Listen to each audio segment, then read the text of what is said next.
Welcome back, my name is LastKnownMeal and today we're going to talk about Greedfall. It's been a while since I made a video about it and we have a lot of new things to talk about, mostly about the idea around the game as well as some new information given by the developers. One thing I really like about Greedfall and how it makes me feel is that every time I watch a gameplay video or a trailer, it brings me back to the old days when I was a kid playing Gothic or Baldur's Gate and just exploring and immersing myself in this new world. And that is something a lot of RPGs today lost, the soul. And when I get a comment from people saying how come only 2 or 3 YouTubers are covering this, I usually say that people either didn't hear about it or don't care because it's not a AAA project. You have 40 people working on this, it's not a big studio. And Spiders did have games in the past. They didn't do well, they always lacked a bit of polishing and it never left a mark on me, for example. But Greedfall is something different. The more I watched this game develop, the more I wanted to play it. Not because of YouTube and views, but because I genuinely care about it. The mix between the 17th century and fantasy really feels like something that I haven't experienced in a long time. And just keep one thing in mind, this game is inspired by architecture and style and weapons and technology from the 17th century, but also with a mix of fantasy and, magic and everything. So it's not going to be only that, but it's going to be everything. And it feels good, like people try to mix and match a lot of things in video games. Sometimes it works, sometimes it doesn't, but in Greedfall, it definitely fits.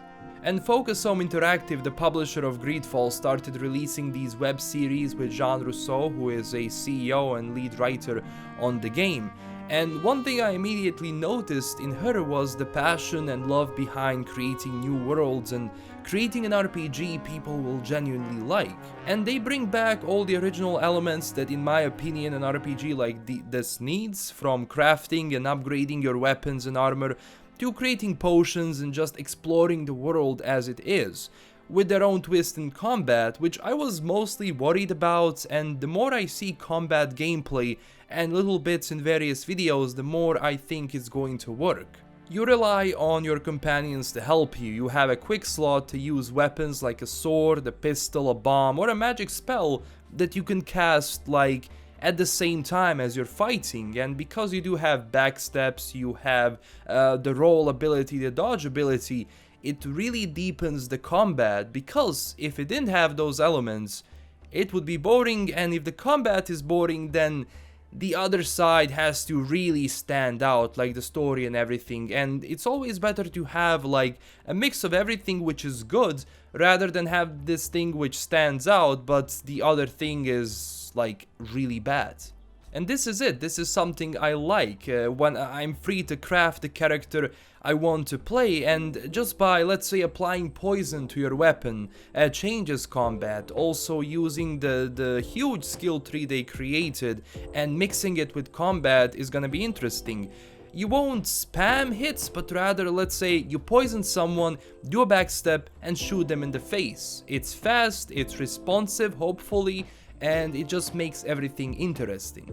It's same with laying traps mid-combat, and even having a tactical pause helps you a lot to plan your next move. And when people ask me like, what is the combat in this game, I say, well, imagine Dragon Age mixed with Gothic and Risen and, those kind of RPGs. It's a mix of that, and honestly, it looks fun.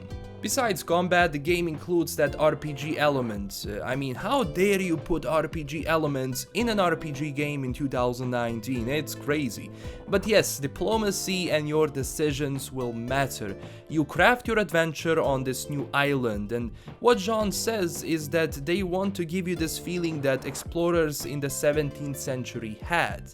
And especially when they talk about companions, when they talk about your decisions, it's interesting because your companion, if you're doing something against their faction, is not going to stand there and look at you, making chaos. They will actually either abandon you, they will betray you, or if you are working with them, they will love you. So it's a whole different thing to think about, and I'm really glad that there is so much detail in a game that is extremely ambitious, because let's face it, 40 people working on this, it doesn't look like a game which has 40 people working on it. Now, what I also like then, that's something that Jean said, is that every monster or animal on the island, every faction, has a purpose to be there. It's not just to fill the map and give you something to fight against, but the lore is vast, and you will be able to find out why this animal is acting like that, and why is it only on this island in the first place. That is something developers usually miss.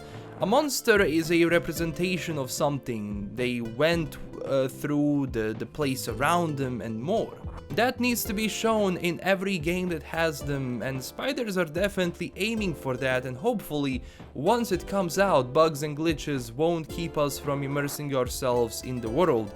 I really hope that they don't have much time left until release, but hopefully, like, the game when it comes out is not going to have that many bugs and glitches, because usually at first those things turn me away. Even if a game is good, it has to be really good for me to withstand like bugs and glitches, but if the game has those things to a minimal, then it's great. But you know, you can always fix that with an update and a patch.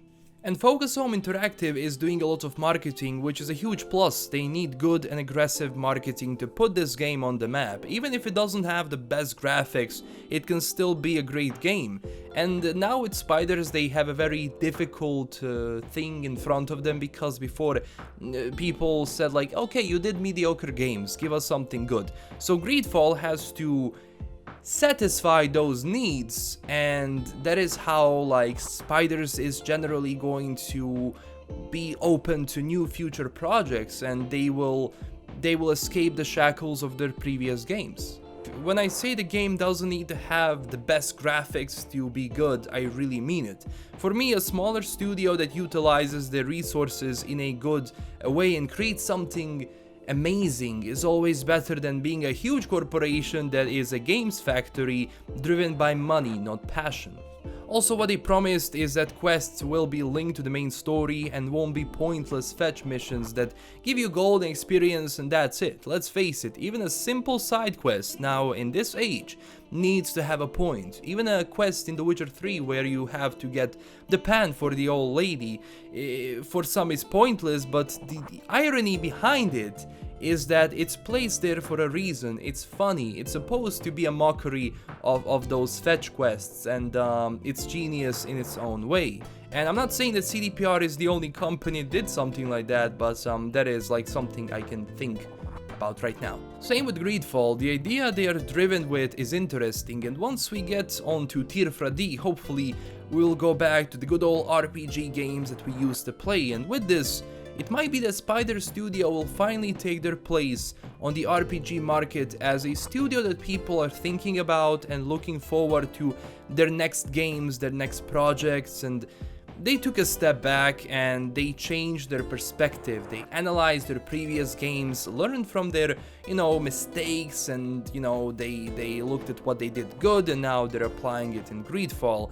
And I think they're finally ready to deliver a great game. So thank you for watching, don't forget to subscribe for more Greedfall videos, and as always, like the video if you enjoyed it and click the bell icon because YouTube is not delivering videos in your feed as they should, so just turn on notifications if you're interested. Also join our amazing community on Discord and Twitter to continue the discussion there. Stay classy everyone, and bye bye.